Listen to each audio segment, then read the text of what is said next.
वालेकुम, खुशामदीद, सुबह खैर तमाम देखने वालों को। एक दफ़ा फिर आपको खुशामदीद कहेंगे कि 21 न्यूज़ पे। प्रोग्राम का नाम है गुड मॉर्निंग कराची और मुझे मोहम्मद यासिर कहते हैं। ईद का मौका है और ईद के मौके के हवाले से मुख्तलिफ़ प्रोग्राम्स आपके लिए लेकर आए हैं और सिलसिला जारी है। माह मुबारक में भी बात होती रही कुछ मुख्तलिफ़ मामलात पर। समाजी नौइयत के मामलात भी ज़ेर बहस आए, उसके साथ साथ समाजी मामलात हुए, दीगर मामलात हों। कोशिश करते हैं अपने प्रोग्राम्स में इसके ऊपर बात की जाए। और जनाब, जैसे तैसे माह मुबारक गुज़र गया, खुदा का शुक्र है। और सवालात का सिलसिला जो है वो ना रुकने वाला, वो ताहल जारी है। बहरहाल ईद का मौका है और कोशिश करेंगे ईद के मौके के हवाले से ही प्रोग्राम्स में बात की जाए। पिछले कई प्रोग्राम्स में कुछ पैगामात लोगों के मौसूल हुए कि बड़ी सख्त बातें हो रही हैं। क्या करें जी, जिस शहर में रहते हैं इसकी जो हालत ज़ार है मेरे ख़्याल में सबके सामने है, कुछ ज़्यादा कहने की तो ज़रूरत नहीं है। बहरहाल जैसा मैंने कहा कि ईद का मौका है तो ईद के मौके के हवाले से यकीनन प्रोग्राम में गुफ्तगू की जाएगी। आज एक कहकशा एक सजाई है हमने, जिसमें मुख्तलिफ़ मेहमान शख्सियात को यहाँ पर मदऊ किया है और उनसे मुख्तलिफ़ मामलात पर गुफ्तगू होगी। ख़ास तौर पे ईद के हवाले से कोशिश करेंगे कि अपने प्रोग्राम में आज बात करें। मेहमानों को सबसे पहले खुशामदीद कहूँगा। नौमान अब्दुल मजीद साहब हमारे मौजूद मेहमान तशरीफ़ फरमा हैं। तारुफ़ आपका ये है कि आप बेहतरीन तज्ज़िया कार हैं, तबसरा निगार हैं। मईशत के हवाले से बड़ी खूबसूरत गुफ्तगू करते हैं, मुख्तलिफ़ मौक़ों पर हम उन्हें ज़हमत देते हैं और जब मईशत के हवाले से बात करने का मौका मिलता है तो बड़ी खुलकर गुफ्तगू करते हैं। नौमान अब्दुल मजीद आज हमारे साथ सुबह के वक्त यहाँ पे स्टूडियोज़ में तशरीफ़ फरमा है, उन्हें मैं खुशामदीद कहता हूँ। बहुत शुक्रिया नौमान भाई, बड़ी नवाजिश आपकी और ईद की भी मुबारकबाद जो है वो कबूल कीजिए। उनके हमरा तशरीफ़ फरमाएँ जनाब इफ्तिखार गज़ाली साहब। आप तारुफ़ आपका ये है कि आप भी तज्ज़िया कार हैं और तालीम के हवाले से ख़ास तौर पर जो मामलात हैं उसके ऊपर आपकी दस्तरस है और बड़ी खूबसूरत गुफ्तगू करते हैं, मामलात का बड़ा खूबसूरती से अहाता करते हैं। ख़ास तौर पे हमारी जो समाजी नौइयत के मामलात हैं उस पर इफ्तिखार गज़ाली भाई को भी मैं खुशामदीद कहूँगा ईद के मौके पर, उनको ईद की मुबारकबाद पेश करूँगा। बहुत शुक्रिया आपका भी इफ्तिखार भाई प्रोग्राम में वक्त देने के लिए। बहुत शुक्रिया, बहुत नवाजिश यासिर भाई कि आपने आज ईद के इस पुरमसरत मौके पे हमें याद किया। मेरी जानिब से K21 के तमाम नाजरीन को और पूरी उम्मत मुस्लिमा को और आपको ईद की दिली मुबारक। आपको भी बहुत मुबारक हो। उनके हमरा तशरीफ़ फरमाएँ जनाब फैज़ान कुरैशी साहब। आप भी एक तज्ज़ियाकार हैं, बड़ी खूबसूरत गुफ्तगू करते हैं। आज ईद के इस पुरमसरत मौके पर हमने उन्हें ज़हमत दी, सुबह के वक्त यहाँ पे तशरीफ़ लाए हैं, उनसे भी आज गुफ्तगू होगी। तो फैज़ान कुरैशी को भी मैं खुशामदीद कहता हूँ। फैज़ान आपका भी बहुत शुक्रिया, बड़ी नवाजिश और ईद की मुबारकबाद। ईद मुबारक और तमाम आपके नाजरीन जो देख रहे हैं उन सबको ईद मुबारक। बिल्कुल जी जनाब, बराबर में उनके तशरीफ़ फरमाए नासिर रियाज़ साहब। नासिर रियाज़ साहब हमारे साथ अक्सर व बेशतर प्रोग्राम्स में सुबह के वक्त आप उन्हें देखते हैं। बड़ी खूबसूरत गुफ्तगू आप भी करते हैं हमेशा मुल्की सियासी सूरत हाल के हवाले से और ख़ास तौर पे माह मुबारक में एक बड़ा प्रोग्राम जिसको काफ़ी पजीराई मिली है। बड़ी खुलकर बात की, बड़े सख्त जुमलों का तबादला भी हुआ। बहरहाल सच्ची बात करते हैं और सच्ची बात कहने के आदी हैं नासिर रियाज़ साहब, उनको मैं खुशामदीद कहता हूँ। नासिर भाई आपका भी बहुत शुक्रिया, बड़ी नवाजिश, ईद की मुबारकबाद कबूल कीजिए। जी बहुत बहुत शुक्रिया यासिर भाई, आपने मदऊ किया और आपको K21 टीम को मेरी तरफ से बहुत बहुत शुक्रिया, बहुत शुक्रिया। नौमान भाई ये फरमाइए कि जो सूरत हाल है वो आपके सामने है, मुख्तलिफ़ हवालों से हम गुफ्तगू करते हैं, ताहम ये ज़रूरी है जानना कि आपकी क्या मसरूफियत रहती है ईद के हवाले से और जो बैरून मुल्क मुकीम है ख़ास तौर पे पाकिस्तानी, आपका शुमार उनमें किया जा सकता है, ख्याल ये है। तो वहाँ की ईद और में यहाँ की ईद में क्या फ़र्क है? सबसे पहले तो मैं चाहूँगा ज़रा इस जुमले से ही गुफ्तगू का आगाज़ कीजिएगा। जी फरमाइए। बिस्मिल्लाहिर्रहमानिर्रहीम। देखें, सबसे बड़ा फ़र्क तो है फैमिली का। जी। हम जब फ्रेंड्स एंड फैमिली कहते हैं ना, दोस्त और ख़ानदान, जी। तो बाहर मुल्कों में जो लोग पाकिस्तान ट्रैवल ईद पे नहीं कर सकते और बाहर मुल्कों में देखें हमारे पास दो सेगमेंट्स हैं। एक वो हैं जो खलीजी ममालिक में हैं जो लोग, और एक वो लोग हैं जो वेस्टर्न कंट्रीज़ के अंदर हैं। तो खलीजी ममालिक के तो अक्सर लोग ये होता है कि चूँकि उनकी एक्सटेंडेड फैमिलीज़ पाकिस्तान में ही हैं, तो एक बहुत बड़ी तादाद ऐसी जब पाकिस्तान आ जाते हैं ईद मनाने के लिए, जो वहाँ रह जाते हैं बेसिकली, वो ज़ाहिर है कि वहाँ पे ईद पे तो निस्बतन अकेलापन होता है क्योंकि सिर्फ दोस्त हैं, दोस्तों में बहुत लोग ट्रैवल कर गए होते हैं। तो फैमिली का जो डिफरेंस है ना वो बहुत ज़्यादा है। वेस्टर्न कंट्रीज़ में ये है कि चूँकि over a period of time जो माइग्रेशन हुई है वहाँ पर जो लोग चूँकि लोगों को नेशनैलिटी मिल जाती है, तो होता ये है कि वहाँ पर मल्टी जनरेशन जो है ना, लोग बाप दादा पोते तीन जनरेशन चार जनरेशन जो है वहाँ सेटल्ड हैं। US में, UK में स्पेशली, चूँकि बहुत तवील अरसे से माइग्रेशन हो रही है वहाँ पे, इवन अब तो कनाडा के अंदर भी। तो उसकी वजह से वहाँ पे जो फैमिली का इम्पैक्ट है, वहाँ पे कम्युनिटीज़ और फैमिली का बहुत बड़े बड़े सर्कल्स डेवलप हो गए हैं। तो ये एक बुनियादी फ़र्क है। लेकिन अगर हम खलीजी ममालिक की, जहाँ पे मेरा बेस्ड है, वहाँ से अगर आप देखें तो सबसे बड़ा फ़र्क जो है वो ये कि अगर हमने एक दो ईदें इतने सालों में वहाँ पे ही मनाई। लेकिन आप फैमिली को और जो पुराने दोस्तों को बहुत मिस करते हैं। कुछ नए दोस्त तो होते हैं लेकिन फैमिली और पुराने दोस्तों का बड़ा मिस करते हैं। फिर शहर भी खाली हो गया होता है, एक्सपैट्रिएट्स बहुत ट्रैवल कर गए होते हैं। बिल्कुल ये सबसे बड़ा फ़र्क है जो आप फील। हमारा शहर है, हमारे लोग हैं, जैसा भी है, जो भी यहाँ के मामलात हैं, सड़कें टूटी हुई हैं, लेकिन ज़ाहिर आप जिस मिट्टी से बने हुए होते हैं, जिस मिट्टी में आप पैदा हुए होते हैं, उसकी जो अपनायत होती है, वहाँ जो आपकी फीलिंग होती है, जो बचपन की यादें होती हैं, हम कैसे ईद मनाया करते थे, मामलात कैसे तब्दील हो गए, वो वक्त के साथ साथ वो पुरानी यादें जो हैं उसमें बड़ा फ़र्क पड़ता है। हाँ, बच्चों की जो है अगली जनरेशन में देख रहा हूँ, अगली जनरेशन के प्रायोरिटीज़ में बड़ा फ़र्क आ रहा है। जिन लोगों ने बाहर ज़्यादा वक्त गुजारा है अपना, या जिन्होंने कराची को उस हालत में नहीं देखा जो हमने देखा था। हमारा शहर ऐसा नहीं हुआ करता, बिल्कुल ऐसा ही। तो हमारे बच्चे जो अब देख रहे हैं शहर, वो एक मुख्तलिफ शहर देख रहे हैं। उनके कराची का परसेप्शन जो है, मुल्क का जो परसेप्शन है वो बहुत डिफरेंट है। हमारा परसेप्शन अच्छे वक्तों का, और अब तो ये होता है ना कि जैसे जैसे वक्त गुजरता जा रहा है तो हर गुजरा हुआ वक्त लगता है कि वो वाला वक्त अच्छा था, हालांकि उस वक्त भी हमें लगता था उससे पिछला वक्त अच्छा था। लेकिन अनफॉर्चुनेटली हुआ ये कि वो स्लाइड हमारी जो है ना रुकने नहीं पा रही। बहुत खूब, बिल्कुल। तो इसलिए हमारा जो नई जनरेशन का जो परसेप्शन है मुल्क के बारे में, शहर के बारे में, बहुत मुख्तलिफ है जो हमारा हुआ करता था। बिल्कुल ठीक है।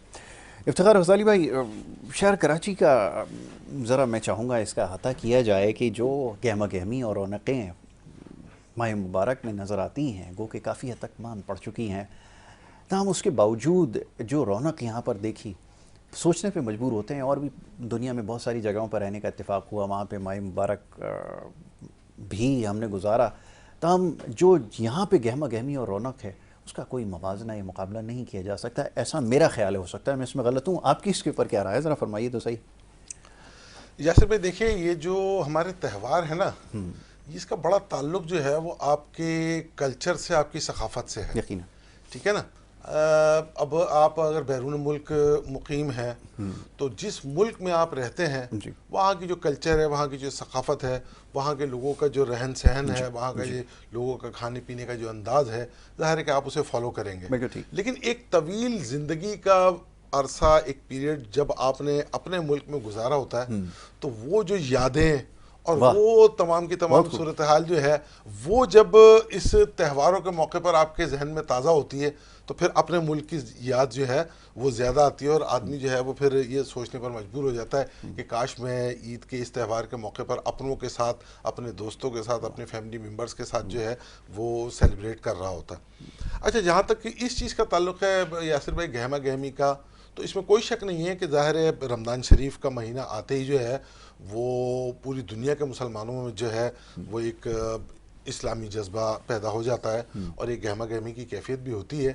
लेकिन हम क्योंकि पाकिस्तान से ताल्लुक़ रखते हैं और ख़ास तौर पर मैं कहूँगा कि हमारा कराची शहर, कि यहाँ की जो गहमा गहमी है और यहाँ की जो रौनकें हैं, ख़ास तौर पर रमज़ान शरीफ में कि अफ्तार दस्तरखान जो है वो सजाए जाते हैं सड़कों पर, और कोशिश ये की जाती है कि कोई भी शख्स जो है वो चाहे मुतवस्सित तबके से ताल्लुक़ रखता हो या गुर्बत की चक्की से नीचे ज़िंदगी गुजार रहा हो, कम से कम रमज़ान में जो है वो भूखा ना रहे। आपको सड़कों पर जा बजा अफ्तार दस्तरखान सजे नज़र आएंगे, आपको सड़कों पर लोग जो है वो पानी की बोतलें और खजूर लिए नज़र आएंगे कि जो देर हो गई अगर किसी को घर पहुँचने में तो उसका रोज़ा अफ्तार करा रहे हों। इसी तरह हमारे बाज़ारों की रौनकें हैं। लेकिन यासिर भाई मैं एक चीज़ अर्ज़ करूँगा कि शहर बड़ा होता जा रहा है जी, आबादी बढ़ती जा रही है, उसके अपने मसाइल जो हैं उसने जो है वो लोगों की ज़िंदगी को बड़ा अजीरन कर दिया है। ख़ास तौर पर आपने पिछले कुछ अरसे में देखा होगा कि हमारी जो टैंकर माफिया है, हमारी जो ये डंपर माफिया है, उसकी जो सूरत हाल बनी और जिस तरह घर उजड़े, और ख़ास तौर पर मलिर हाल्ट का जो वाक़या हुआ उसने जो है वो लोगों के दिल दहला दिए। फिर उसके बाद कारसाज पर जो है वो जिस तरह एक नौजवान जो है वो किसी की गाड़ी दोस्त की लेकर निकला और स्पीड में जाते हुए जो है वो उसने सारा का सारा सिलसिला जो है वो किया, और दो जो है वो जो है वो उसके अंदर अपनी जॉब से वापस आते हुए जो है वो अल्लाह को प्यारे हो गए। तो ये तमाम की तमाम चीज़ें जो है वो इस त्योहारों के मौके पर भी दिल को बड़ा उदास कर देती हैं और एक रंजीदा सी कैफियत बन जाती है। फिर साथ में आप ये देखें गुज़िश्ता एक बरस से जो है वो हम ये देख रहे हैं कि इसराइल ने गज़ा को खंडर बना दिया है, और गज़ा के फ़लस्तीनी जो है वो अपनी जानों के नजराने पेश कर रहे हैं। रमज़ान शरीफ में जो है वो आपने सोशल मीडिया पर वो वीडियोस देखी होंगी कि किस तरह खंडर नुमा मकानात के बावजूद जो है वो रोज़ा अफ्तार पर जो है वो उन्होंने अपने दस्तरखान सजाए हुए हैं और उम्मत मुस्लिमा को झंझोड़ रहे हैं कि है कोई हमारी आवाज़ पर लब्बैक कहने वाला। तो आज ईद के इस पुरमसरत मौके पर मैं ख़ास तौर पर आपके प्रोग्राम के तवज्जुह से ये पैगाम भी देना चाहूँगा पूरी उम्मत को कि खुशियों का ये त्यौहार है। अल्लाह रब्बुल इज़्ज़त ने रमज़ान मुबारक में हमें अपनी रहमतों और बरकतों से नवाजा और ख़ास तौर पर ईद जो है मुसलमान सेलिब्रेट इसीलिए करते हैं, ये जो खुशी है ईद की ये रमज़ान की बरकत के बाइस है। यानी आप ये अंदाज़ा लगाइए कि रमज़ान के फ़र्ज़ रोज़े हैं और उसके बाद जो है वो आप पूरे साल नफली रोजे रख सकते हैं, लेकिन ईद के मौके पर रोजा रखने को भी ममनू करार दे दिया गया कि आपने इसको सेलिब्रेट करना है। अल्लाह रब्बुल इज़्ज़त ने जो खुसूसी रहमतें और बरकतें पूरे माह रमज़ान में आप पर नाजिल की हैं, अब रमज़ान के रोजे रखने के बाद आप खुशी को भरपूर अंदाज में मनाएं, लेकिन खुशी मनाते हुए पूरी उम्मत को ख़ास तौर पर पाकिस्तान भर के मुसलमानों को जो है वो गज़ा के मज़लूम शहीदों को भी याद रखना चाहिए। और हम इस शहर कराची के अंदर जिस सूरत हाल से माह रमज़ान में गुजरे हैं ये डंपर और टैंकर माफिया के हवाले से, तो उन ख़ानदानों को भी जो है वो अपनी ख़ास दुआओं में याद रखना चाहिए। बिल्कुल ठीक है। मैं ज़रा फैज़ान भाई की तरफ आता हूँ। फैज़ान भाई से भी ये जानने की कोशिश करूँगा कि माह मुबारक में क्या मसरूफ़ियात रहती हैं और ख़ास तौर पर ये ईद का जो मौका है ये बड़ा ही ख़ास है, तो क्या मसरूफ़ियत होती है, कैसे ईद मनाई जाती है। हमारे यहाँ तो रिवायती जो तरीक़े हैं उसके ऊपर ही ख़ास तौर पे मर्द हज़रात और जो शादीशुदा अमल पैरा होते हैं, इतने सारे फ़राइज़ के बाद जो एक और बड़ा फरीज़ा है जो ससुराइल की ज़ियारत है उसकी भी अंजामदही होती है, तो यहाँ पे क्या सूरत हाल है, ज़रा उसके हवाले से बताइए। जी बिल्कुल यासिर भाई, ये पहले तो मैं आपका बहुत बहुत शुक्र अदा करूँगा कि आपने मुझे मदऊ किया इस ईद के पुरमसरत मौके पे और मुझे आपने इस महफ़िल का एक हिस्सा बनाने की कोशिश की, बहुत शुक्रिया। जहाँ तक आपने बात की ईद की जो मसरूफ़ियात होती हैं उसके हवाले से, तो हमारा जो अमूमी तौर पे जो अमल होता है, मेरा अंदाज़ा है कि शायद अक्सर लोगों के यही मसरूफ़ियात होती हैं कि सुबह जाते हैं नमाज़ पे, नमाज़ के बाद घर आए, फिर मेरे ख्याल जो नाश्ते का अहतमाम होता है उसमें शीर खुरमा जो है सर्व किया जाता है फैमिलीज़ में, और उसके बाद जो मेरी अपनी फ़ैमिली में मैंने देखा है अपने बड़ों को, या ख़ुद भी मैं उस पर अल्हम्दुलिल्लाह अमल पैरा हूँ कि हम ईद के इस मौके पे भी अपने जो प्यारे गुजर चुके हैं, इस दुनिया से रुखसत हो चुके हैं, तो उनकी तरफ एक छोटी सी हाज़िरी देने के लिए या सलाम के लिए हम लोग हाजिर होते हैं। बहुत अच्छी बात। और उसके बाद फिर घर आते हैं, अपने बच्चों में ईद मनाना, उनको ईदी देना, एक तोहफ़े तहाइफ देना, फिर उसके बाद जैसे किसी के घर दावत है तो घर में चले गए, फिर जैसे आपने कहा ससुरालियत, वो फिर जो मैं कहता हूँ कि शायद जो ईद का सेकंड डे है हर जगह पे वो एक ससुरालियत डे कहा जाता है, जज्बे से मनाया जाता है, जज्बे से मनाया जाता है। बिल्कुल, तो यही इसमें मसरूफ़ियत रहती है कि सेकंड डे ससुरालियत में हाज़िरी बच्चों के साथ, फिर वहाँ पे जो भी एक्टिविटीज़ हो रही होती है, मज़े मज़े के खाने लुत्फ़अंदोज़ उनसे हो रहे होते हैं, यही मसरूफ़ियात चल रही है। अच्छा, ये तो मसरूफ़ियत अभी भी लोगों ने ज़िंदा रखी हुई है और ईद का मौका है जी, ये बड़ा ज़रूरी है कि जैसे भी गज़ाली भाई फरमा रहे थे कि इसको मनाएं और अल्लाह ताला की तरफ से ये आपके ऊपर ये लाजिम है। जैसे ईद की शर्त है, जब 30 दिन आपने रोज़े रखे हैं तो हो सकता था एक रोज़ा और रखने की आपको गुंजाइश पैदा की जाती, ताहम ऐसा नहीं है। उसका मकसद यही है कि खुलकर इसको जज्बे के साथ मनाया जाए। जी फैज़ान भाई, इसके अलावा बताइए कि माह मुबारक की क्या मसरूफ़ियात रही है, क्योंकि माह मुबारक में अक्सर हमने देखने में ये आया है, ज़रा नुमान भाई से पूछूंगा, मौशी पहलू भी है कि ज़रा लोगों का जो दिन का आगाज़ है वो तो तकरीबन कोई 2-2:30 बजे 3 बजे के बाद ही होता है अमूमन, और शुरू के जो अय्याम होते हैं ना उसमें तो आप किसी से रब्ता भी नहीं कर सकते। वो कहते हैं जी अभी तो रमज़ान है, काम करने के लिए तैयार नहीं है। यहाँ क्या सूरत हाल रही, ज़रा फरमाइए। बिल्कुल सर, आप बिल्कुल बजा फरमा रहे हैं यासिर भाई, आपने ये बिल्कुल अच्छा पॉइंट रेस किया है कि जो हमारे यहाँ मैं समझता हूँ कि जो मौशी हालात में हम लोग थोड़ा सा बैकवर्ड चले गए हैं, वो वजह ये भी है कि हम लोगों की जो सुबह है ना वो बहुत लेट हो गई, बहुत ज़्यादा लेट हो गई। अक्सर बाज़ार जो है आम दिनों में भी गैर रमज़ान में भी 12-12 1-1 बजे जो है वो बाज़ार खुल रहे हैं, जो कि एक अगर देखा जाए मुआशी तौर पे भी, जो दुनियावी तौर पे भी, प्लस जो हमारा दीन हमें कहता है कि आप अपने जो सुबह का आगाज़ करो फजर के बाद, बिल्कुल फजर के बाद आप निकल जाओ, फैल जाओ ज़मीन, बिल्कुल ऐसा ही। तो वो हम लोगों ने वो पसे पुश डाल दिया है, और जैसे हमारी दुनियावी तौर पे चल रहे हैं वो 12-1 बजे घुल रहे हैं, और शायद मैं समझता हूँ कि ये भी एक वजह है जिसमें हम मुआशी हालात में पीछे की तरफ जा रहे हैं। बिल्कुल ऐसा ही, आपने सही निशानदेही की कि एक बड़ी वजह है कि अगर आपके मौसमी मामलात ख़राब हो रहे हैं तो उसकी वजह भी शायद यही है कि हमारे रवैये हम तब्दील करने के लिए तैयार नहीं है। नासिर भाई की तरफ आऊँगा। नासिर भाई, ईद की मुबारकबाद। ख़ासा मसरूफ़ रमज़ान गुज़रा है यकीनन, और उसके बाद वो सारे मामलात आपके सामने हैं। आप भी बड़ा अच्छा अता करते हैं सारे मामलात का। अभी जैसे ये बात हो रही थी, पहले तो ज़रा अपनी मसरूफियत के हवाले से बताइए, कैसा रहा, क्या कुछ सीखने को मिला इस दफ़ा रमज़ान में, क्या कुछ देखने का मिला जो इससे पहले नहीं नज़र आया, ज़रा उसके बारे में बताइए ना। जी जी, बहुत बहुत शुक्रिया यासिर भाई। बहुत ही खुशी होती है हर साल आप ये ईद का शो करते हैं जिसमें हम सब आते हैं और इसमें ख्यालात का इजहार करते हैं। और अच्छा है कि ईद का पुरमसरत मौका होता है। ठीक है, पुरमसरत नहीं कह सकते कि कुछ हालात ऐसे हैं, लेकिन चूँकि हमारे ये इस्लामी एक है, हमें इसको सेलिब्रेट करना है, तो एक दिन तो हमें इसको भी खुशी का मनाना है, हमने इसको एट एनी पॉसिबिलिटी। बात ये ईद में जो गुज़िश्ता कुछ सालों में, बल्कि कई सालों में देखें तो ईद में फ़र्क आ चुका है। जो पहले जो हम ईद जिस तरह मनाते थे, ये वो ईद नहीं मनाई जा रही अब। ये मतलब ऑनेस्टली वजह उसकी ये थी, उस वक्त हमारी फैमिलीज़ यूनाइटेड होती थी, चचा मामू ताया वगैरह सब शामिल होते थे साथ। इस तरह से अपने जो और भी फुप्पो लोग होते थे सारे, मतलब एक सेलिब्रेशन होती थी फैमिली की। अब फैमिली जो है डिस्ट्रीब्यूट हो चुकी है, और उसमें से कई लोग कुछ बाहर जा चुके हैं, कोई कनाडा निकल गया है, कोई अमेरिका निकल गया है, कोई खलीजी मुल्कों में।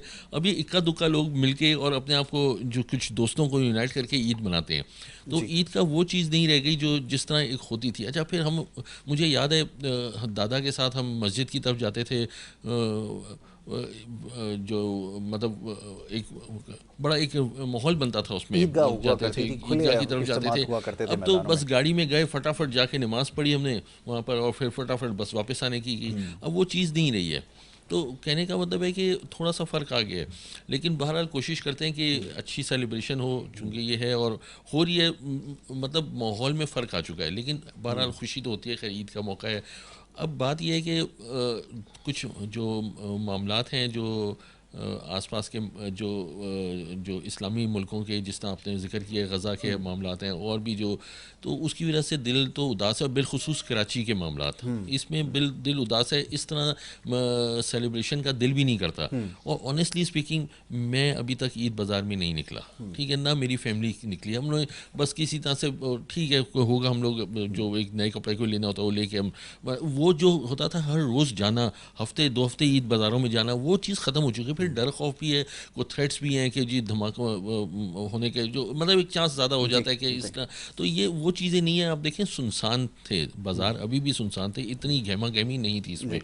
तो ये सारे मामला जो है ना, ये थोड़ा सा डिफरेंट हो चुके हैं। भाई ने भी बड़ी इंपॉर्टेंट अच्छी बातें की, उन्होंने भी सारी बातें की, लेकिन मैं तो बस यही कहूँगा कि किसी तरह से ये जो कराची एक बड़ा मेट्रोपॉलिटन सिटी है, इसको दोबारा से बेहतर करना चाहिए। ये क्यों इसको इग्नोर किया जा रहा है, किस मंसूबे के तहत किया जा रहा है? इसलिए कि ऐसे नहीं हो सकता कि कोई खड्डे हों, वो खड्डे ही रह जाएं। अच्छा, ये जहाँ तक जो ये तो हम दूसरी बात करते हैं, जो टैंकर माफिया या ये जो है, इस पे तो मैं थोड़ी सी एक आपको ज़रूर कहूँगा। टैंकर से एक्सीडेंट पहले भी होते थे, मोटरसाइकिल वाले पहले भी मैंने आज के नहीं ज़माने से हम देखते आ रहे हैं, आंखों देखे हमने देखे हैं, ठीक है। अभी हाईलाइट ज़्यादा हो रहा है, मुझे ये नहीं समझ आ रही है हाईलाइट क्यों ज़्यादा हो रहा है। अच्छा, दूसरी बात है, टैंकर वाला या मोटरसाइकिल वाला दोनों गलत हैं। आप सिर्फ टैंकर वाले को गलत नहीं कह सकते, सिर्फ मोटरसाइकिल वाले को नहीं, दोनों गलत हैं। देखिए, मोटरसाइकिल वाले भी बिल्कुल ऐसे चला रहे हैं, बगैर हेलमेट के, बगैर किसी उसके हिफाजती इक़दाम के तहत चला रहे हैं। बिल्कुल ऐसा ही है। प्रॉब्लम कहाँ है? प्रॉब्लम है उसको इम्प्लीमेंटेशन, लॉ को इम्प्लीमेंटेशन करने का। आपकी पुलिस का है, वो देखती नहीं है मोटरसाइकिल उल्टे सीधे टेढ़े मेढ़े जा रहे हैं, टैंकर उल्टे सीधे जा रहे हैं, उन सबको एज अ लॉ उनको टारगेट दिया गया है, उनका काम है ये, मेरा आपका काम नहीं है। हम तो दूर से, अच्छा फिर लोग ज़ाहिर बात है मुश्तल होंगे, जलाते हैं, घिराते हैं सारे, लेकिन असल कसूरवार कौन है? पुलिस।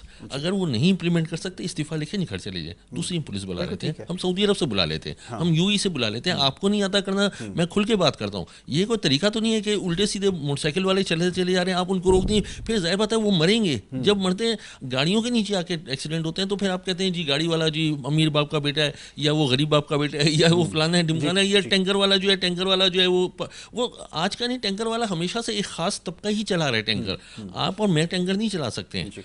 सुबह से 5 बजे से चलाना शुरू करते हैं, रातों तक चलाते हैं, ख़ास तबका ही चला रहे हैं, तो आपको लॉ इम्प्लीमेंट करना है। बिल्कुल ठीक है, सिंपल।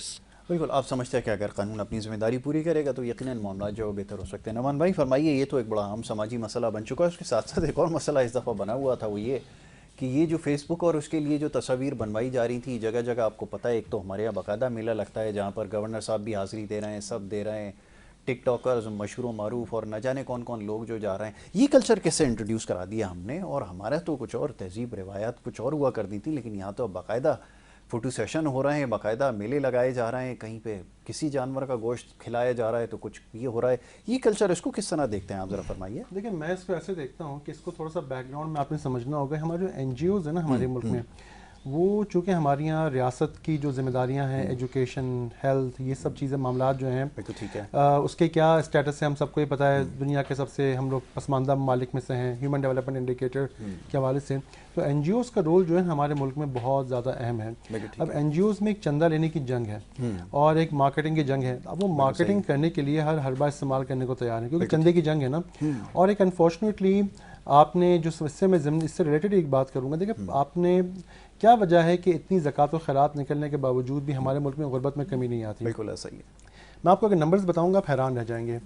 आज से 2 सालों पहले एक रिपोर्ट आई थी कैम्ब्रिज यूनिवर्सिटी की।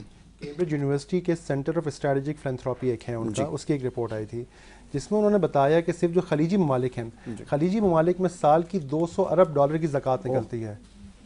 खलीजी ममालिक में साल की $200 अरब की ज़कात निकलती है। आप 280 को 200 से मल्टीप्लाई तो करें तो अंदाज़ा कर लें कि कोई ये पाकिस्तानी 5.6 ट्रिलियन, कुछ 56 खरब या कुछ बनते हैं जो खलीजी ममालिक में निकलती है ज़कात। इसी तरह एक सर्वेज़ हैं, मैं आपको नंबर इसलिए बता रहा हूँ कि लोगों को अंदाज़ा हो कि इतने हम कहाँ खड़े हैं और क्या कुछ पॉसिबिलिटीज़ हैं जी। इसी तरह कुछ और रिसर्च रिपोर्ट्स हैं पाकिस्तान की भी, ग्लोबल दीगर ममालिक के भी, कि तकरीबन जो पाकिस्तान का जो एवरेज हजम है चैरिटी का वो 1.1% ऑफ GDP है। तो अगर $350-400 अरब की हमारी इकॉनमी है तो आराम से पाकिस्तान में $4 से $5 अरब की ज़कात निकलती है जो तकरीबन आप समझ लें कि मरे से कम भी 1500 अरब रुपये बनते हैं। यानी पाकिस्तान में अगर एक मुहतात अंदाजे के मुताबिक ज़कात की कैलकुलेशन की जाए तो तकरीबन 1000 और 2000 अरब के दरमियान साल की निकलती है। 1000 और 2000 अरब की बात कर रहा हूँ मैं। उसके बावजूद भी आप देखें हमारा PSDP जो होता है गवर्नमेंट का डेवलपमेंट वो छोटा सा इसके मुकाबले 200-300 अरब का होता है। इसका मतलब ये हुआ कि अगर हम अपनी ज़कात का अगर सही से इस्तेमाल कर लेना तो हमारे मुल्क के 90% मसाइल जो है वो हल हो जाएंगे। वैसे ही हल हो जाएंगे। आप ये देखिए, बड़ी मशहूर हदीस मुबारक है कि हुजूर के पास एक शख्स आया सल्लल्लाहु अलैहि वसल्लम के एक और फरमाया अपने हालात की शिकायत की, तो आपने आधे पैसे दिए खाना खाने के लिए कि बच्चों के लिए खाना ले लो, आधे पैसे रोज़गार के लिए दे दिए। हफ्ते 10 दिन बाद जब वो शख्स आया तो वो जो है बेसिकली अपने पैरों पर खड़ा हो चुका था। अब आप ये देखें कि हमारे यहाँ जो इस वक्त जो चल रहा है ना, जो कंपटीशन है, एक तो बहुत सारी NGOs ऐसी हैं जो अच्छा काम भी कर रही हैं, खिलाते भी लोगों को बड़ी इज्जत के साथ हैं। खिलाना ज़रूरी है, मैं खिलाने के अगेंस्ट नहीं हूँ, बाज़ लोग अगेंस्ट हैं। मैं कहता हूँ उसमें बैलेंस होना चाहिए। जैसा कि हदीस में भी है ना, तो आधे पैसे अगर आप खिलाने में लगाते हैं तो आधे पैसे लोगों की तालीम, सेहत, रोज़गार के ऊपर लगाएं। और बहुत सारी ऐसे इदारे हैं जो लोगों को घरों पे राशन प्रोवाइड कर रहे हैं।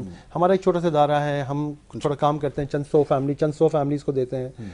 इसके अलावा बहुत सारे इदारे बड़ी इज्जत के साथ खिलाते भी हैं, वो शोषा नहीं करते। लेकिन अभी जो आपने जिक्र किया ना जिस चीज़ का, उनको बहुत सारे इदारों को लगता है कि ये एक जो चंदा मांगना एक मार्केटिंग, उनके लिए एक चंदा मांगना एक मार्केटिंग है। तो जिस तरह वो एक कॉर्पोरेट मार्केटिंग होती है, वो कॉर्पोरेट मार्केटिंग के लिए, और उसमें फिर बहुत सारे सियासतदान भी आ जाते हैं अपनी अब हम और जो सियासतदान ज़्यादा अपनी इश्तिहारबाजी कर रहे हैं उन सब का बैकग्राउंड भी हमें पता है। तो वो अपनी वाइट लेबलिंग करने के लिए जो है ना, वो क्या कहते हैं, सफ़ेद चूना लगाने के लिए अपने ऊपर जो है ना, वाइट वॉश करने के लिए, वाइट लेबलिंग, वाइट वॉश करने के लिए बेसिकली वो जो है वो भी इन NGOs के यहाँ पहुँच जाते हैं फ़ोटोज़ खिंचवाने के लिए। तो ये एक मार्केटिंग की जंग है, चंदे की जंग है जो चल रही है। लेकिन जो सबसे बड़ा इसमें जो मैं समझता हूँ कि जो अवेयरनेस क्रिएट करने की ज़रूरत है, और ख़ास तौर पर जो हमारा डोनर तबका है उसको ये करने की ज़रूरत है, वो ये है कि जो सैकड़ों अरब की, तकरीबन आप समझ लें कि 15 से 20 खरब की जो ज़कात साल की निकलती है, किस तरीके से उसका बेहतर इस्तेमाल किया जा सकता है। मैं अगर आपको बताऊँ कि मुझे यकीन है इस बात का कि हम अगले 5 सालों तक सिर्फ अगर हम ये ज़कात का जो है सही इस्तेमाल अगर कर लेना, आधा पैसा तालीम और सेहत पर लगा दें, तो आपके मुल्क में गुर्बत ख़त्म हो जाएगी। आपको ज़कात लेने वाला नहीं मिलेगा यहाँ पे। लेकिन चूँकि हमारा जो बेशतर ज़कात है वो ये खिलाने पिलाने में लग जाता है। बहुत सारे फिर इसमें हर NGO तो बड़े इदारों की तरह काम नहीं करते हैं। बहुत सारे NGOs हैं जो उसमें शेडी कैरेक्टर्स भी हैं इसके अंदर, बहुत पैसा घूम भी रहा है, इसमें मनी लॉन्ड्रिंग भी हो रही है, बहुत सारी चीज़ें हो रही हैं। तो वो चीज़ों को अगर गवर्नमेंट कंट्रोल करे, अब गवर्नमेंट ने जब ये फैटिफ के दिन थे ना, तो फैटिफ के दिनों में कुछ उन्होंने रेगुलेट करने की कोशिश की जी, लेकिन हुआ ये कि वो रेगुलेशन जो होती है समटाइम ओवर रेगुलेट कर देना भी नुकसानदेह होता है। ऐसा ही। अब वो रेगुलेशन को इतना मुश्किल बना दिया गया, इतना मुश्किल बना दिया गया कि अगर कोई सही बंदा काम करना भी चाहे तो वो नहीं आ सकेगा, गुंजाइश बाकी नहीं है। बिल्कुल आपने सही तो कहा। ये जो इकनॉमिक्स है ना, मैं ये समझता हूँ कि ज़कात, फितरा, जी, रमज़ान की जो इकनॉमिक्स हैं जो इसमें लोगों का है, अगर उसको हम उसके मकसद को समझें। अब हमारे यहाँ एक मसला ये हो गया कि हमारे यहाँ जो रिलीजियस एजुकेशन है ना, ये हमारे यहाँ उसमें ज़्यादा जो बात होती है वो होती है फ़ज़ाइल के ऊपर जी, मकासद के ऊपर बात नहीं होती। Very हमें ये तो good, बताया बिल्कुल जाता है कि भाई रोज़े के फ़ज़ाइल क्या हैं, बहुत अच्छी बात है, पता होना चाहिए हर मुसलमान को, लेकिन रोज़े के मकासद क्या हैं। मतलब मैं ये बताऊँ कि अगर बहुत से लोगों को ये पता होगा शायद कि जो रोज़े का रुकू है कुरान करीम में, उसकी जो पहली आयत तो है ना कि रोज़ा रखो ताकि तुम तकवा इख्तियार करो, लेकिन उसी रोज़े के रुकू की जो आखिरी आयत है वो कम लोगों को पता हो कि जहाँ पे कंक्लूड होता है ये रुकू, वहाँ फरमाया गया है कि आपस में एक दूसरे के माल बेईमानी से मत खाओ। और साथ उसका दूसरा हिस्सा इसी आयत का ये है कि जो तुम्हारे हुक्मरानों से और ऑफिशियल से जान पहचान है उसका नाजायज़ इस्तेमाल करके अवामुन्नास को नुकसान मत पहुँचाओ। अब देखिए कुरान करीम में ये लिखा हुआ है, आप मुझे ये बताना हमारे यहाँ कितनी मसाजिद में ये बताया जाता है कि अगर रोज़े रमज़ान के आखिर में कम से कम हमारा जो फाइनेंशियल बिहेवियर है जी, हमारे माली मामलात में बेहतरी आनी चाहिए। बिल्कुल सही है ना, कि हम बेईमानी ना करें, किसी का माल ना हमारी जो रविश है उसको हम तब्दील करें, जो हमारे तब्दीली एक पैसे की नहीं आती हमारे अंदर। तो ये वो हमारा जो एक इंटेलेक्चुअल जो बैंक्रप्सी है और जो इंटेलेक्चुअल गैप है उसकी वजह से आप देखते हैं हमारे यहाँ कि जैसे भी आपने एक शोशा की बात की ना, फोटो वगैरह, इसी से मुताल्लिक होंगे हमारे बहुत सारे चैनल्स पर रमज़ान प्रोग्राम है, उनके यहाँ मजाक बन गया, एक जानबूझकर प्लांटेड कॉल्स होती हैं जिससे पूछा जा रहा होता है कि जो है वो कि उनको सिर्फ 4 शादियां या इसी किस्म के मसाइल जो है ना होते हैं, जानबूझ के ऐसे चटपटे मौज़ूआत रमज़ान प्रोग्राम को मजाक डेलिबरेटली किया गया है। तो हमारे यहाँ जब तक ये जो दीनी शायर है ना, अगर हम मजाक बनाते रहेंगे, नतीजा ये निकलेगा कि लोग दीन से मुतनफ़िर होंगे। यही हो रहा है, बिल्कुल। जो नौजवान नस्ल मुतनफ़िर होकर कहेंगे, रियल इशूज़ पर बात करने की बजाय हम ऐसे मामलात कर रहे हैं कि उल्टा लोग सवालात करेंगे कि क्या ये आलिम दीन है, क्या ये अगर उनका ये किरदार है तो हम कहाँ खड़े हैं, तो हम तो उनसे बेहतर हैं। बिल्कुल ऐसे ये सोचने की बात है। और मैं समझता हूँ कि अवेयरनेस जो है ना, अवेयरनेस इस वक्त फैलाना सबसे बड़ा जिहाद है कि लोगों के अंदर अवेयरनेस पैदा की जाए कि ये जो दीन शायर इस्लाम है इसके ऑब्जेक्टिव्स क्या हैं और उसको ऑब्जेक्टिव्स को हम अपनी लाइफ में इनकलकेट कैसे कर सकते हैं। बिल्कुल, ये बड़ी अच्छी बात आपने की है नुमान, कि वाक़तन ये ऐसा ही है कि इस वक्त समझने की ज़रूरत ये है कि मुख्तलिफ प्रोग्राम्स तो हो रहे हैं और प्रोग्राम्स के अंदर क्या कुछ हो रहा है ये ज़रा देखिए कि ख़ास तौर पे माह मुबारक के अंदर ये जो सूरत हाल रही है, ख़ास तौर पर रमज़ान ट्रांसमिशंस के हवाले से और नशरियात के अंदर जो कुछ होता रहा, वो बड़ी हैरानकुन बात है कि उसकी वजह से जो है वो लोग बहुत ज़्यादा जो है वो तनकीद का निशाना बनाया गया इसको।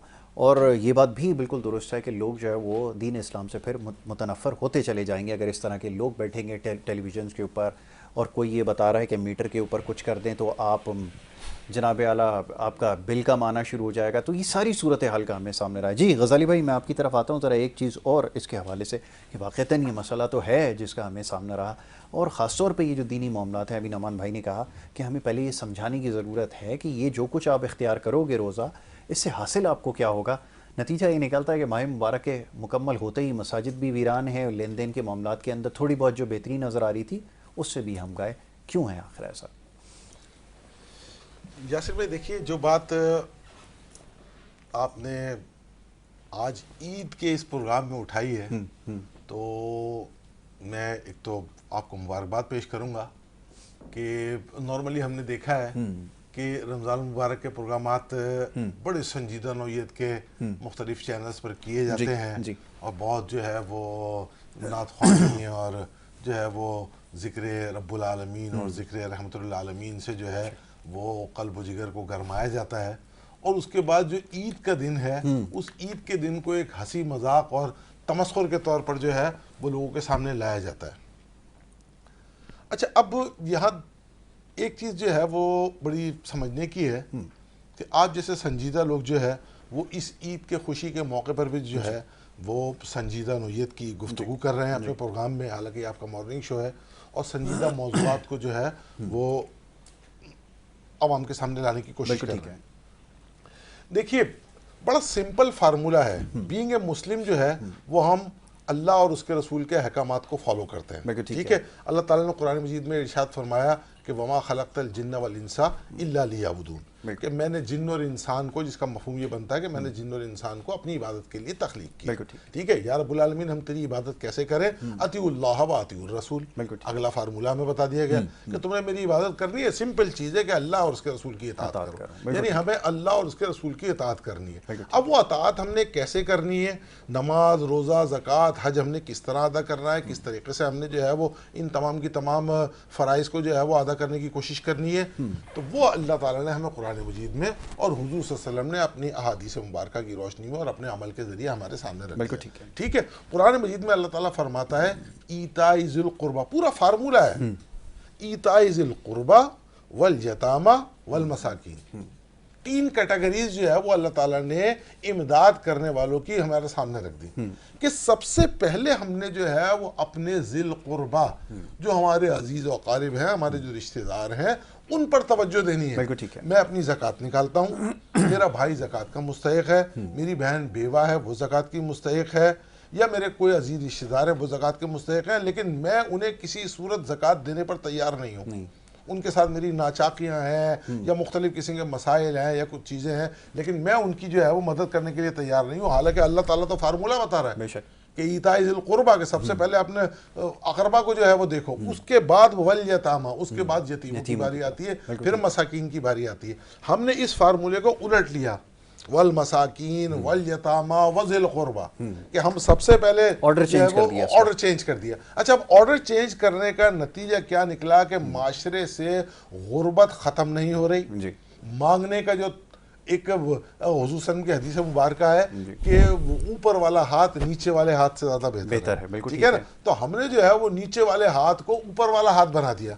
नतीजा ये निकल रहा है कि जो असरात मुरत्तब होने चाहिए थे वो असरात मुरत्तब नहीं हो रहे। अच्छा, अब यासिर भाई इसके अंदर एक और चीज़ भी है, जिससे भी आपने अपनी गुफ्तगू के अंदर जो है वो एक बात कही, सोशल मीडिया का बड़ा रोल है जी। ठीक है ना। अच्छा, अब लोगों को एक चीज़ और जो है वो मालूम हो गई है कि जी सोशल मीडिया के ज़रिए जो है वो ज़राए आमदनी भी बढ़ते हैं। ठीक है ना, टिकटॉक के ज़रिए और यूट्यूब के ज़रिए जो है वो अगर आप जो है वो वायरल हो जाए तो आपको डॉलर्स की शक्ल में जो है वो एक आमदनी का ज़रिया आपका शुरू हो जाता है। तो अब लोगों ने हर उस चीज़ को कि जिससे कोई आमदनी का पहलू निकलता हो उसको जो है वो इस्तेमाल करना शुरू कर दिया। यानी आप ये अंदाज़ा लगाइए कि नमाज, रमज़ान शरीफ में जो है वो रोज़ा रखना और तरावी पढ़ना ये मुक़द्दस तरीन इबादात में शामिल हुआ करती थी।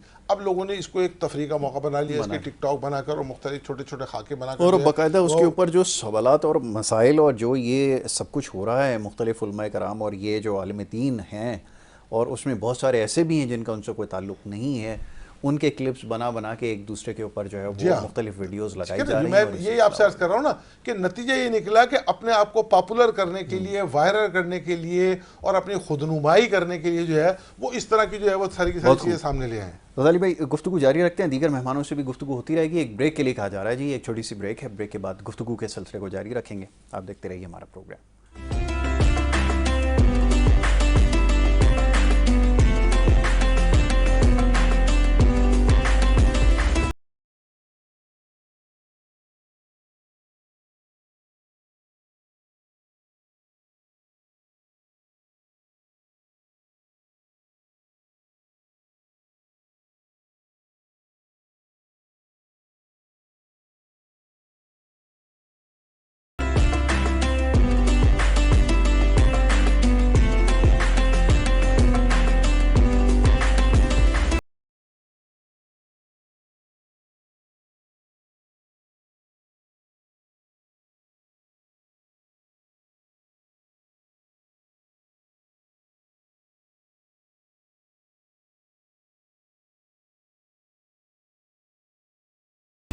वेलकम बैक जी, एक दफ़ा फिर आपको खुश आमदीद कहेंगे। और जनाब, गुफ्तगू का सिलसिला जारी था। ईद का मौका है और ईद के मौके के हवाले से प्रोग्राम में गुफ्तगू हो रही थी, और क्या करें ना चाहते हुए जो समाजी नौइयत के मामलात हैं उसके ऊपर बात करना इस वक्त की ज़रूरत है, चाहे ईद का मौका हो या कोई भी आम मौका हो। ये मामलात ऐसे हैं, साल साल चलते आए हैं और इसमें बेहतरी के लिए अपना किरदार अदा करना पड़ेगा और इस्लाह करना ज़रूरी है। तो ख्याल ये है कि बेहतरीन एक फ़ोरम है। अभी कुछ देर पहले भी ये मौजूद ज़ेर बहस आया कि माह मुबारक में ख़ास तौर पर जिस नौइयत के प्रोग्राम नशर किए गए, बड़े अफसोस के साथ कहना ये पड़ता है, बड़ी बदकिस्मती है कि जो कुछ दिखाया गया और जिस किस्म के मामलात के ऊपर गुफ्तगू हुई, ख़ास तौर पर चंद एक तो इंतहाई मुतनाज़ा, जानते बूझते, याद रखिए मैं इस पर ज़ोर दे रहा हूँ बात पर कि ये मामलात इसलिए किए जाते हैं कि महज रेटिंग और नंबर्स जो हैं वो हासिल किए जाएँ, और जिन लोगों को बिठाया गया और जिस किस्म की बातें हुई हैं, तो इस सब के लिए हमें ये लम्हा फ़िक्रिया है, सोचने पे हम मजबूर हैं कि अगर ये सब कुछ लोगों को दिखाया जाएगा ना चाहते हुए, जिसका कोई मकसद नहीं है, तो फिर नतीजा यही निकलता है जनाब कि फिर माशरे में बिगाड़ पैदा होता है। और कुछ देर पहले मोअज़्ज़ज़ मेहमान यहाँ पर बैठे थे, उनसे इस बारे में बात हो रही थी। मेहमानों का जो पैनल है, क्योंकि ईद के मौके पर होता यह है कि मेहमानों के आने और जाने का सिलसिला जो है वो जारी रहता है, तो एक और हमारे मोअज़्ज़ज़ मेहमान हैं, बल्कि दो हमारे मेहमान हैं इस वक्त हमें इस नशिस्त में उन्होंने ज्वाइन किया है, उनको मैं खुशामदीद कहूँगा। सलीम सचवानी साहब, अब हमारे साथ मुख्तलिफ प्रोग्राम्स में उनको देखते हैं। एक सियासी जमात पाकिस्तान तहरीक इंसाफ से आपकी वाबस्तगी है, आज ईद के मौके पर उनको हमने यहाँ पे ज़हमत दी है, उनको मैं खुशामदीद कहता हूँ। सलीम भाई, बहुत शुक्रिया, बड़ी नवाजिश आप प्रोग्राम में तशरीफ़ लाए और ईद की मुबारकबाद जो है वो कबूल कीजिए।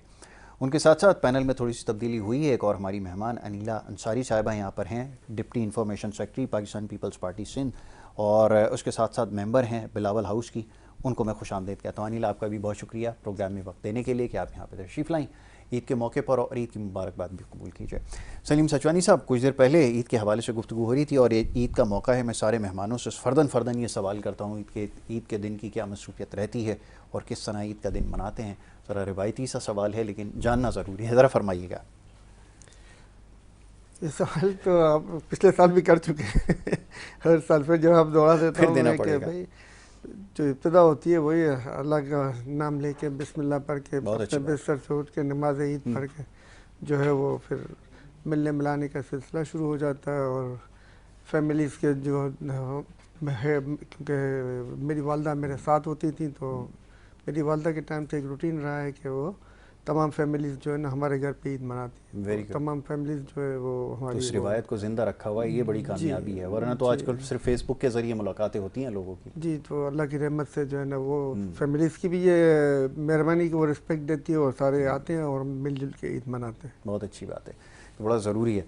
जी मिस अनिला, फरमाइएगा, ईद के दिन की मसरूफियात और सियासी जो कारकुनान होते हैं, लोग होते हैं, उनका मिलना मिलाना लोगों से ज़्यादा होता है, और न सिर्फ ईद के मौके पर बल्कि रमज़ान के अंदर भी कम व बेश ऐसी मसरूफियत रहती है, तो कैसा रहा ये माह मुबारक, ज़रा इसके हवाले से भी बताएं और क्या मसरूफियत है। काफ़ी जो है वो रमज़ान बिज़ी रहा, काफ़ी एक्टिविटीज़ थी, पार्टी की भी एक्टिविटीज़ थी, और क्योंकि मैं as a human rights activist भी काम करती हूँ तो काफ़ी वो थी, मीडिया की भी एक्टिविटीज़ हुई।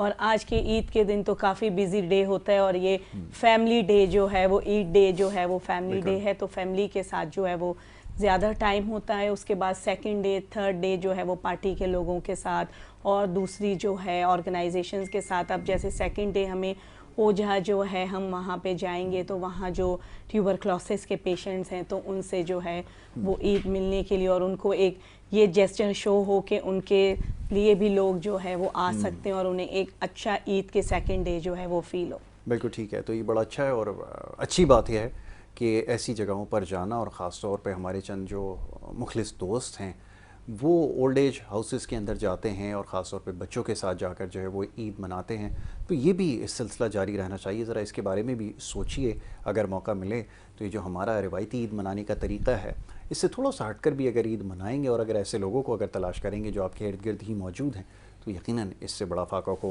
होगा। गज़ाली भाई, आपकी तरफ आता हूँ ज़रा।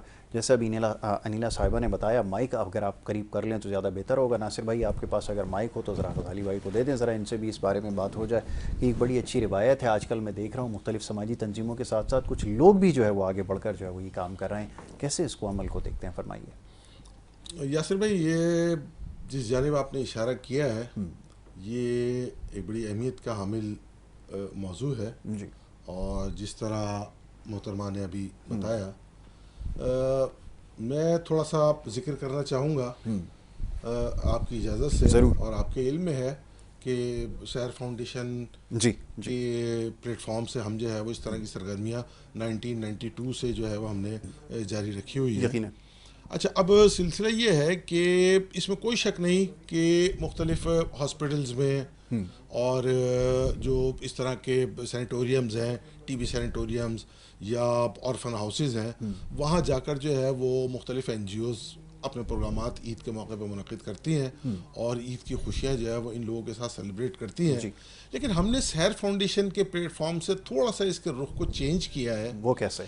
हम जो है वो स्ट्रीट चिल्ड्रन, वो लोग के जो सड़कों पर बेयारो मददगार, जो पुलों के नीचे, जो मुख्तलिफ ऐसी जगह है कि जहाँ लोग जाना भी पसंद नहीं करते, वहाँ अपनी ज़िंदगी के जो है वो लम्हात गुजार रहे होते हैं। हम ईद के दिन जो है वो उनके साथ जाके सेलिब्रेट करते हैं, वहाँ जाके उनके दरमियान जो है वो ईद की खुशियाँ बांटते हैं, उन्हें मुख्तलिफ पिकनिक पॉइंट्स पर ले जाकर उनकी पिकनिक कराते हैं। यानी लास्ट ईयर जो है वो हमने उन्हें मनौड़ा की सैर कराई, तो सबसे पहले जो है वो हम उन्हें बाकायदा किश्तियों के ज़रिए जो है वो कीमाड़ी से जो है वो मनौड़ा तक लेकर गए, तो एक किश्ती की भी सैर हो गई। और उसके बाद मनौड़ा बीच जो है वो जब खासा बेहतर हो गया है, बल्दिया उज़्मा की जानिब से उस पर काफ़ी काम किया गया और अब एक बड़े खूबसूरत मंजर पेश करता है, तो वहाँ उनके साथ जो है वो हमने ये एक सिलसिला किया। उससे पिछले साल जो है वो हमने स्ट्रीट थिएटर का एहतमाम किया था। जी हाँ, हमने जो है ये आपका जो झील पार्क है यहाँ जो है वो हमने स्ट्रीट थिएटर जो है वो इन स्ट्रीट चिल्ड्रन के लिए लगाया और मुख्तलिफ NGOs के ज़रिए जो है वो हमने उनके साथ जो है वो मिलकर ईद को सेलिब्रेट किया। इस साल भी इंशाअल्लाह ताला इसी तरह के प्रोग्रामात हैं। असल चीज़ लोगों में अवेयरनेस पैदा करना है। अहम तरीन चीज़ ये है कि हम अपने अजीज़ व अकारिब, रिश्तेदार, दोस्त अहबाब उनके साथ मिलते हैं, जुलते हैं और ईद की खुशियाँ उनके साथ बांटते हैं और शेयर करते हैं। हम उन सबको साथ लेकर अगर इस तरह की छोटी छोटी एक्टिविटीज़ कर लें तो हमारी ईद की खुशियाँ भी दोबारा हो जाएंगी और एक जो है वो माशरे का जो पिसा हुआ और महरूम तबका है उसको भी जो है वो ईद की खुशियाँ मनाने का एक बड़ा भरपूर मौका मिल जाएगा। बहुत खूब, बड़ी अच्छी बात आपने की है। माइक में चाहूँगा ज़रा नासिर भाई तक पहुँचा दें, सलीम भाई के ज़रा बात हो जाए ईद के हवाले से। सियासी जो कारकुनान हैं, ख़ास तौर पे चंद एक लोग इस वक्त ज़ेर अताब हैं, आपकी जमात भी ज़ेर अताब रही है, तो ईद के मौके पर उन वर्कर जो आपके साथ हैं, जिन्होंने काम किया है, उनके लिए क्या पैगाम है? और बहुत सारे लोग हमसे बिछड़ भी गए, उनके लिए क्या, उनके अहले खाना के लिए मैसेजेस ज़रा फरमाएँ। देखिए 9 मई को तकरीबन 50 के करीब PTI के कारकुनों को शहीद किया गया था या कत्ल किया गया था, जो भी आप समझें। और इसी तरह जो है वो 26 नवंबर को भी PTI के कारकुनों का कत्लेआम किया गया। इसके अलावा आप देखें तो गज़ा में, फ़लस्तीन के अंदर में, लेबनान में और दीगर मकामात पे इजरायली बम्बार्डमेंट करके वहाँ पे मुसलमानों का कत्लेआम कर रहा है। तो इस तरह के वाक़यात जब हो रहे होते हैं, लोगों को मारा जा रहा होता है, जानें ली जा रही होती हैं, ख़वातीन को इज़्ज़त और एहतराम को पामाल किया जा रहा होता है, बच्चों और बुज़ुर्गों को जो है वो अगवा किया जा रहा होता है, तो ऐसे हालात में ज़ाहिर सी बात है जिनके ऊपर ये अताब होता है उनके लिए ईद की खुशियों के अंदर साथ साथ उनके ऊपर भी जहन होता है, उनके ऊपर भी उनको भी याद रखा जाता है। और 200 मुकदमात आपको पता है खान साहब के ऊपर कायम किए गए। चलिए, मैं सियासी ये सारी बात नहीं करना मकसद था, सारी बातें जो है वो जब आपने सियासी बात की तो मैं आपको सियासी कारकुनान की बात, तो सियासी कारकुनान नहीं की मैं बात करूँ, ये सारे हमारे ही लोग हैं। मुसलमान एक जिस्म की मानंद होता है और अगर जिस्म में कहीं पे भी आपको चोट आएगी तो आपको तकलीफ तो होगी और ये तकलीफ होनी भी चाहिए। जी नासिर भाई फरमाइए। अभी ईद के हवाले से जैसे गजाली भाई ने तस्करा किया कि लोगों में जाना, गरीब गुरबा और मसाकीन को याद रखना, ये भी बड़ी एक कोशिश और काविश है। इसके हवाले से अगर कुछ कहना चाहें, अगर आप भी इस हवाले से कुछ काम कर रहे हैं या करने का इरादा रखते हैं तो वो भी फरमाइए। जी यासिर भाई, बहुत अच्छी बातें की हैं, माशाल्लाह दिल खुश होता है। मैं आपको एक बात बताऊं, कराची जो है ना ये इसमें नंबर 1 है। आज भी आप जितने इस रमज़ान में आप देखें लोगों ने बढ़ चढ़ कर पार्टिसिपेट किया है, रोडों पे अफ्तारियाँ बांटी हैं, किसी को तकलीफ़ नहीं होने दी। मैंने तो कई वीडियोस आई हैं उसमें देखा है अगर अफ्तारी में ट्रैफिक जैम में अफ्तारी का वक्त हो गया तो लोगों ने मिल बांट के उसको अफ्तारी को वो सेलिब्रेट किया। बात यह है कि कराची जिंदा दिलाना शहर है, जिंदा दिलाना लोगों का शहर है। तो बात मैंने बहुत जगह, चाहे डिफेंस हो, नाज़माबाद हो, मैं पूरा जगह घुमा फिरा हूँ, लोगों ने बढ़ बढ़ उसमें पार्टिसिपेट किया है। और ये बहुत अच्छा साइन है कि हम लोग चाहते हैं कि ये डेवलप हो, किसी तरह से वापस अपनी इसकी जो खूबसूरती है वो वापस आए। लेकिन कुछ मामलात हैं जिसकी वजह से नहीं हो रहा। एक तो खैर ये बात हो गई। दूसरी एक और बड़ी इंपॉर्टेंट चीज़ है जो इस रमज़ान में जो एक हुआ था, वो पॉइंट बड़ा ज़रूरी पॉइंट है, मैं उस पर बात करना चाहता हूँ। ज़रा माशी हवाले से ज़रूर कीजिए। जो बात की थी कि लोग पहले जल्दी उठ जाते थे, रमज़ान में भी जल्दी उठ के काम करते थे और 2 बजे 3 बजे के बाद वो फिर आराम करते थे। अब लोग देर से उठने लग गए। मैं आपको एक बताऊं, एक है ऑर्गेनाइज सेक्टर, एक है अनऑर्गेनाइज सेक्टर। पहले ऑर्गेनाइज सेक्टर बहुत बड़ा होता था, इंडस्ट्रियलाइजेशन कराची में बहुत ज़्यादा थी और बहुत ही लोग काम करते थे, सुबह सवेरे उठ के काम करते थे ज़्यादा, ऑफिसेज वगैरह सारे। अब वो ऑर्गेनाइज सेक्टर कम हो गया। नो डाउट बैंक हैं, अभी भी जो मल्टीनेशनल के ऑफिसेज हैं, जो और भी जो ऑर्गेनाइज सेक्टर में हैं, वो सुबह उठ के काम करते हैं, लेकिन अनऑर्गेनाइज सेक्टर बहुत बड़ा हो गया है। और वो इवन जो इसका दायरा कार मार्केटों तक फैल गया है। लोग देर से ही मार्केट में आते हैं, 1 बजे 2 बजे के बाद ही कोई आते हैं, 2-3 घंटे काम किया, उसके बाद वो वापस चले जाते हैं। ये देखा गया। जो बड़े बड़े बिजनेसेस भी हैं, जो सप्लाई चेन, जो जोड़िया बाजार की है या आपकी और जो खारा दरबार, तो बात ये है कि ये इसको थोड़ा सा चेंज करना पड़ेगा कि रमज़ान को समझा क्या है, कि रमज़ान का मतलब है कि सुबह सहरी करके अब सो जाओ, उसके बाद 11, साढ़े 11, 12 बजे उठो और फिर काम थोड़ा सा करो, और फिर मतलब ये नहीं था। रमज़ान का मकसद है कि आप उसको मैक्सिमम यूज़ करें, और उसमें चूँकि लंच नहीं होता बीच में, तो आपकी जो एफिशिएंसी वो ज़्यादा होनी चाहिए और आप प्रोडक्टिविटी ज़्यादा दें उसमें। लेकिन कराची में, हम कराची में यहीं पर हम हैं तो हम तो ज़्यादा इसी को देखते हैं, ज़रा इसको हमने उलट कर लिया यहाँ। उसके बाद फिर क्या है कि जो लेन देन का काम है या दूसरे काम, वो कम से कम हो गए हैं। आप देखें इसमें इस माह में थोड़ा कम हुआ, तो ये थोड़ा सा एजुकेट करना पड़ेगा। ये जो मजहबी लोग हैं ये एजुकेट करें, और भी जो जिस तरह से भी हो सकता है, ताकि लोग सुबह उठ के काम करें, 1-2 बजे के बाद, ज़ोहर के बाद फिर चले जाएं घरों को, आराम करें, ताकि एक प्रॉफिटेबिलिटी या उसकी प्रोडक्टिविटी हमारी ज़्यादा आ सके। अल्लाह करे ये बात समझ में आए, क्योंकि बड़ा एक तवील अरसा हो चुका है ये बात समझाते हुए, और हमारे रवैये जो हैं वो तब्दील नहीं हो रहा है। यही वजह है कि माशी पहलू के हवाले से बात कर रहे हैं, समाजी नौइयत के भी जो मसाइल जन्म ले रहे हैं, उसकी वजह यही है कि जो रोज़मर्रा के मामलात हैं, इसमें क्योंकि टाइम की कोई कदर व कीमत बाकी नहीं है, हम इसको नहीं समझ सकें बहैसियत कौम, तो यही वजह है कि हम जो है वो अभी तक अपनी हालत को नहीं बेहतर बना सकें। अनिला, अभी ये समाजी हवालों से गुफ्तगू हो रही थी, कुछ देर पहले भी ये मौजू ज़ेर बहस था कि जो सोशल मीडिया जो है इसकी वजह से जो कुछ हो रहा है सोसाइटी में नज़र आ रहा है, और ख़ास तौर पर माह मुबारक के अंदर जो दिखावा, तस्वीर और ये सब कुछ, आप क्या समझती हैं बहैसियत समाजी कारकुन भी कि ये सब कुछ ठीक है, इसकी गुंजाइश हमारे यहाँ मौजूद है, ये होना चाहिए? आपके ख्याल में इसको तब्दील करने की ज़रूरत है फिलफौर? बिल्कुल जो है वो तब्दील करने की ज़रूरत है, और यही टाइम है कि जिस पे जो हमारी आवाम है ना, मुझे लगता है बिल्कुल बेहिस हो चुकी है। और सोशल मीडिया ने उनको ऐसा लगता है कि जैसे ड्रग्स के बाद एक एडिक्शन हो जाती है, इस तरह सोशल मीडिया एडिक्शन हो गई है। जैसे आपके प्रोग्राम में अभी मैं सुन रही थी, डिस्कस हुआ कि वो मनी मेकिंग है, डॉलर्स मिलने, तो अब वो ये भी नहीं सोचते कि अपने घर की ख़वातीन, अपने घर की हर चीज़ वो डिस्क्लोज़ कर देते हैं। आपकी इंफॉर्मेशन जो है वो बाहर जा रही है, आपका घर कैसा है, कहाँ है, आप कैसे रहते हैं, सारी आपकी इंफॉर्मेशन दूसरे लोगों को, जो क्रिमिनल एलिमेंट है। और रमज़ान में जो है ये क्रिमिनल एलिमेंट ज़्यादा एक्टिव होता है।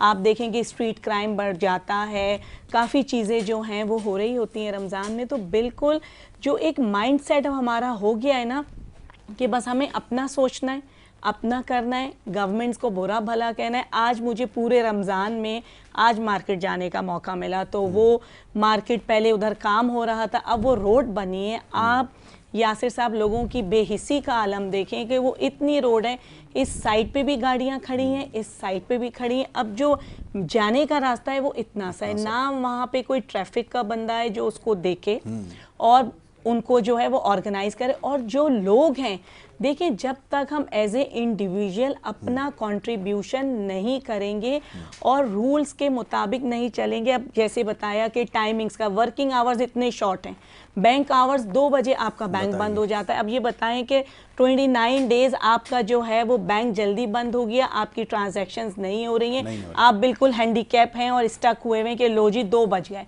2 बजे आपका गेट बंद है, तो आपकी इकोनॉमी के ऊपर भी जो है वो उसका फ़र्क पड़ा।